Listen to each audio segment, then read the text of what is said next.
जादुई दगड आणि डोंगराचे रहस्य. एका घनदाट जंगलात माकडांची एक टोळी राहत होती. पण एका लहान माकडाचं नशीब मात्र वेगळं होतं. त्याच्या आईने त्याला स्वतःपासून दूर केलं होतं. ते बिचारं माकड जंगलात एकटं फिरत होतं, पण कुणीही त्याला जवळ घेत नव्हतं. फिरता फिरता ते माकड एका उंच डोंगरावर जाऊन पोहोचलं. तिथं समोरच त्याला एक चमकणारा दगड दिसला. माकड विचार करू लागलं, अरे हे काय आहे? कुतूहलापोटी त्याने तो दगड हातात घेतला आणि अचानक एक मोठा प्रकाश निर्माण झाला. माकडाचे डोळे दिपून गेले. थोड्या वेळाने प्रकाश कमी झाला आणि तो दगड मंद चमकू लागला. माकडाला खूप भूक लागली होती. तो मनातच म्हणाला, काय करू? खूप भूक लागली आहे. आणि चमत्कार पहा.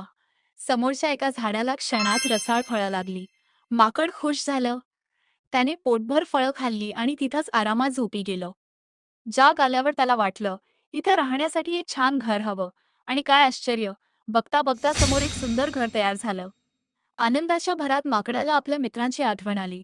त्याला वाटलं ही जादू सगळ्यांना सांगावी. तो चमकणारा दगड घेऊन धावत जंगलात पोहोचला. त्याचे मित्र तो दगड पाहून विचारू लागले, हे काय आहे रे? माकड गर्वाने म्हणाला, हा जादुई दगड आहे.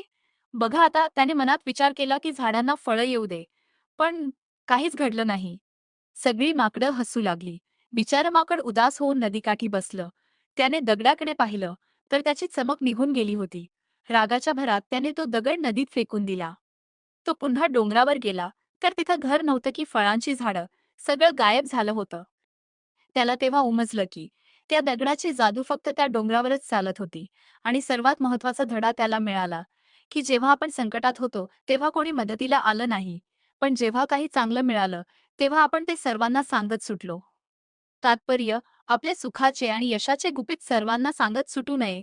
कारण काही गोष्टी फक्त आपल्या कष्टाने आणि नशिबाने आपल्यासाठीच बनलेल्या असतात.